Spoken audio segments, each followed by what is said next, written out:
अब तो कोई पूछता नहीं, देखता नहीं।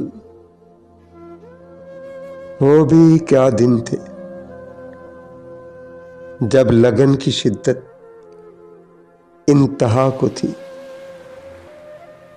पास बैठता तो जाने नहीं थे देते, बिना देखे जो कभी दिन गुजर जाता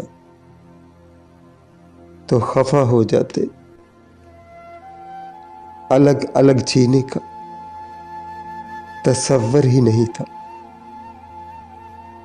किस्मत ने सोचों और ख्यालों तक ही उलझा दिया। मेरा क्या कसूर था समझ नहीं सका। अब झिझक का डिस्टेंस इस कदर शदीद है कि कोई पूछता नहीं, देखता नहीं, देखता नहीं, देखता नहीं। हाय हाय हाय।